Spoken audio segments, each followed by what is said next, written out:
Olá! Hoje a nossa conversa vai fundo numa questão, bem, fundamental, né?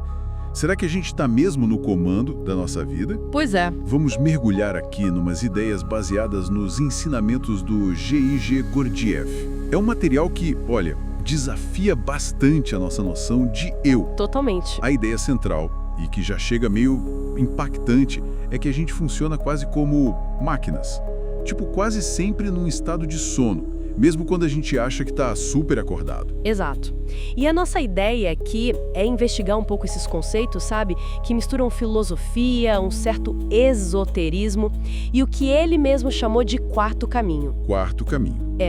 O objetivo não é dar resposta pronta, claro, mas talvez oferecer uma lente diferente para a gente olhar o que significa ser humano e essa possibilidade de despertar para uma consciência maior. Interessante isso de sermos máquinas. O material sugere, então, que muito do que a gente pensa, sente, faz, são só reações automáticas, né? A coisas externas, tipo um programa rodando sozinho. Isso. E o mais doido, não teríamos um eu único, fixo. Seríamos vários eus, sabe? Que ficam assumindo o controle a cada momento. Uma legião, como um dos textos até descreve. Uma legião. Puxa. E como isso se conecta com aquela distinção que ele faz essência e personalidade? Essa é chave. Pensa assim, a essência é tipo o nosso hardware básico, sabe? O que nasce com a gente, o nosso potencial real, bruto. A personalidade já seriam os softwares que vão sendo instalados depois. Educação, cultura, o que os outros pensam, as máscaras que a gente usa. Entendi. As camadas que a gente vai colocando. Exato.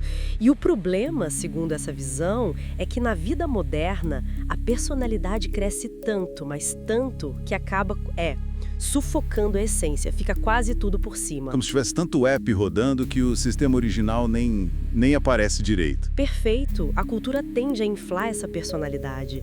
Já uma vida talvez mais simples, mais perto da natureza, poderia favorecer mais a essência, entende? Faz muito sentido essa analogia do hardware e software. E os níveis de consciência que o material descreve? Entram aí como? Fala-se do sono normal, né, de dormir mesmo. Sim, o sono fisiológico. E depois da nossa vigília normal do dia a dia, que o Gurdjieff, pelo que entendi, chamava de um tipo de sono acordado, cheio de pensamento solto, associação automática. Isso mesmo, é o sono associativo. O ponto crucial que ele traz é que a gente passa a maior parte do tempo nesses dois primeiros estados, dormindo ou nesse sono de vigília. Caramba! Então, o despertar real, a tal da autoconsciência ou lembrar-se de si, seria outra coisa bem diferente. Totalmente. O verdadeiro despertar seria justamente perceber essa mecanicidade toda em nós.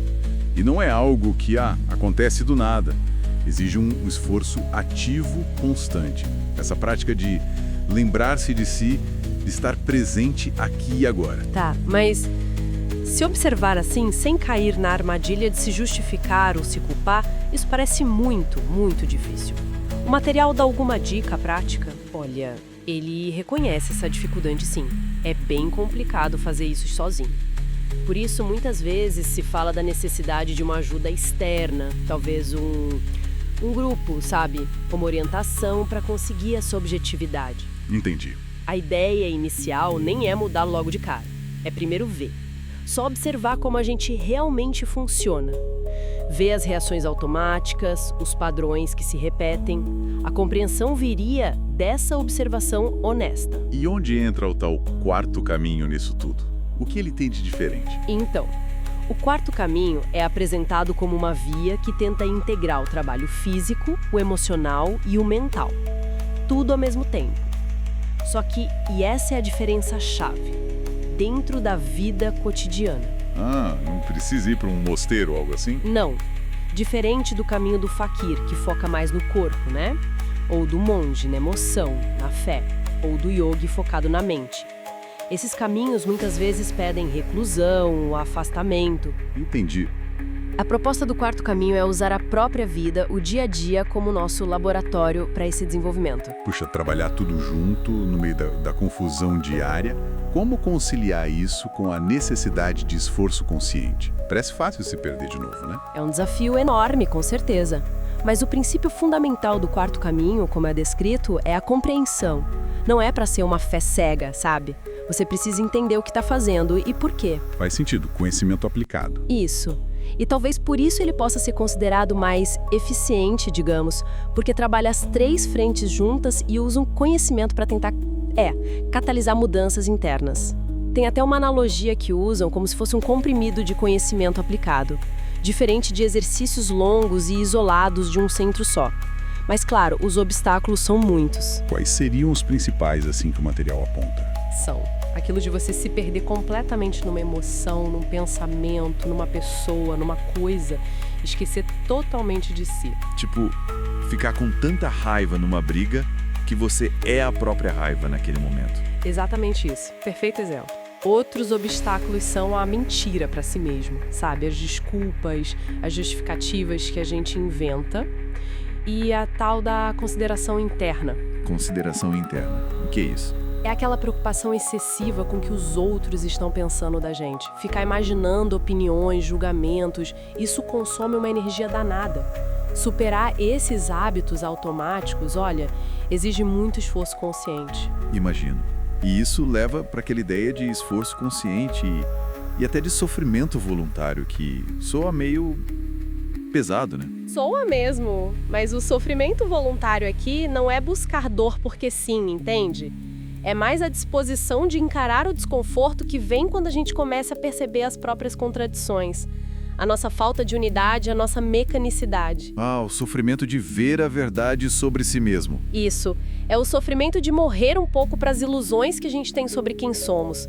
Tem aquela parábola famosa do mago que hipnotiza as ovelhas para elas não fugirem do matadouro. Lembro dessa. Elas acham que são leões ou que o cercado é ótimo. Exato. E o despertar dessa hipnose. Dói, mas é necessário para uma liberdade real. Esse sofrimento, quando você encara ele conscientemente dentro desse trabalho interior, ele teria um valor transformador. Entendi. Então, para a gente amarrar um pouco nossa exploração de hoje, a ideia central desses ensinamentos é que a gente é, por natureza, bem mais adormecido e mecânico do que gosta de imaginar. Mas existe um potencial aí, latente, para desenvolver uma consciência mais real, mais integrada. Só que esse caminho exige, primeiro, ver a verdade sobre nós mesmos, sem filtro. Depois compreender como a gente funciona. E aí aplicar um esforço deliberado, constante. Não tem mágica. Exatamente. É um trabalho contínuo. E para finalizar, acho que fica uma reflexão que esse material provoca, né? Se a verdadeira liberdade começa quando a gente se livra da ilusão de que já é livre e unificado, Sim. e se grande parte do nosso eu é só um amontoado de reações e influências externas, qual seria o primeiro passo real, sabe? Não imaginário, para a gente começar a fazer algo conscientemente, em vez de só deixar a vida acontecer através da gente? Puxa. Fica aí para a gente pensar, né? O que seria esse primeiro passo concreto para sair do acontecer e começar a fazer?